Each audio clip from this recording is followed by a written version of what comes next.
Alright, so today we'll be reviewing the first album by Harry Styles. Now, in case you've been living under a rock for the past 10 years, Harry Styles is a British singer who made a name for himself in the boy band One Direction. After the band split up, Harry went on to have a solo career that is still going on today. The album is self titled and was released in 2017. This album has a total of 10 tracks. So, without any further ado, let's get into the album. Track 1 is called Meet Me in the Hallway. It is a really calming and peaceful song to start off the album, and I appreciate that. I'm generally not the biggest fan of pop music, unfortunately, so this was a pleasant surprise. Overall, it was a great way to start off the album, so I'll give it a good 5.75 out of 10.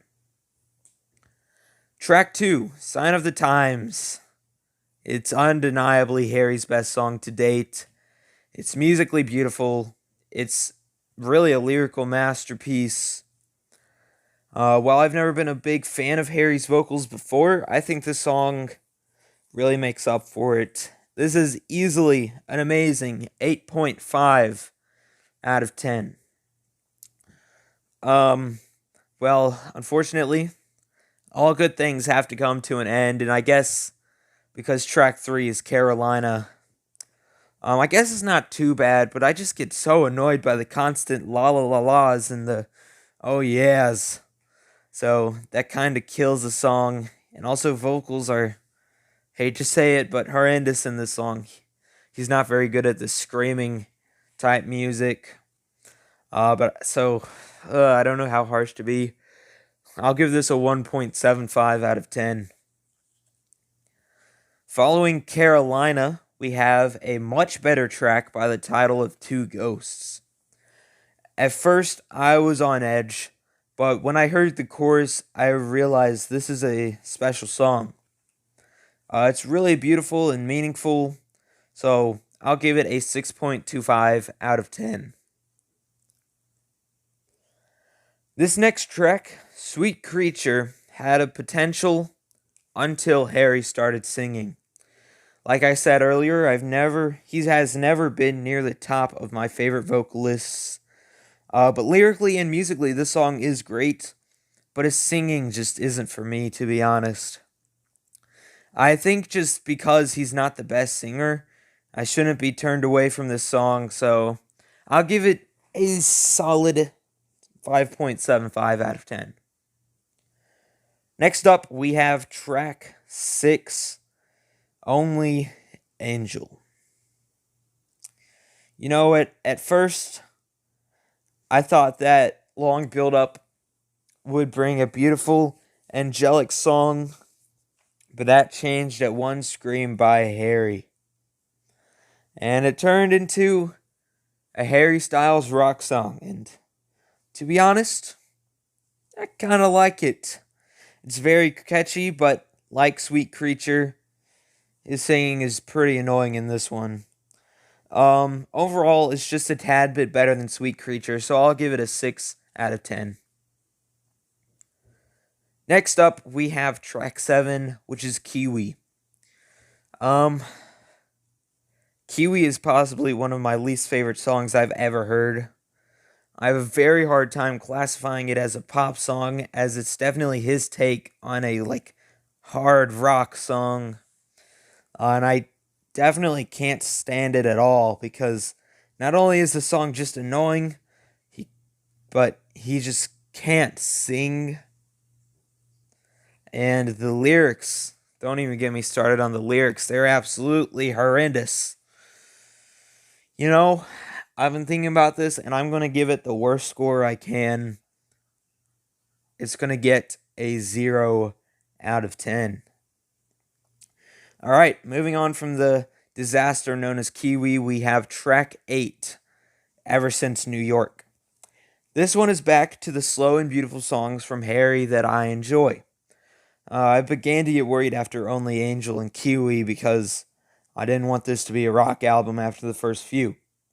So I'm very happy with this track. I'll give it a 6.5 out of 10. Track 9 is one of the weirdest. It's called Woman, and it has possibly one of the weirdest sounding instrumentals that I've ever heard. Outside of a few Modest Mouse songs, because they have pretty weird vocals, and not vocals, just musically stuff. But it's a catchy tune, and I guarantee it's going to be stuck in my head for quite a while. And, it's just such a strange song, and I don't know how to rate it. Ugh. I think I'll just go down the middle and give it a 5 out of 10. Next up, we have reached the final track of Harry Styles by Harry Styles, and it's called From the Dining Table.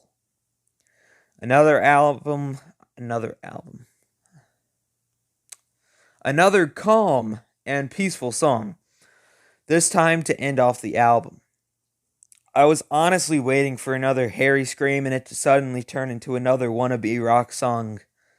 And even though thankfully it didn't have that twist, it was still a bad song as it relied more on his vocals instead of the guitar, so that's a bummer and a weak way to end off the album. I think I'll have to give it a 3.75 out of 10 just because of how disappointing this track was to listen to. So yeah, that's it. All 10 tracks off of Harry Styles' self-titled album has been reviewed, and all that's left to do now is average the scores to get the album score. After my calculations, the album got a final score of 4.925 out of 10. And that sets it the best album that I've ever reviewed because it's the second album that I've ever reviewed, and it's better than Weird Al Yankovic's self-titled album. So yeah, 1 and 2. I'm probably gonna want to keep track of every song that I've ever album that I've reviewed, and just order them like that and say where each one lies. So yeah, if you want to keep track as well, get your little notebooks ready. But yeah, 4.925 out of 10. And that's honestly lower than I expected, but a few songs did kill that average just a little bit. Anyways, I hope you all enjoyed the video, and tell me your thoughts on this album and album suggestions in the comments. I'll see you later.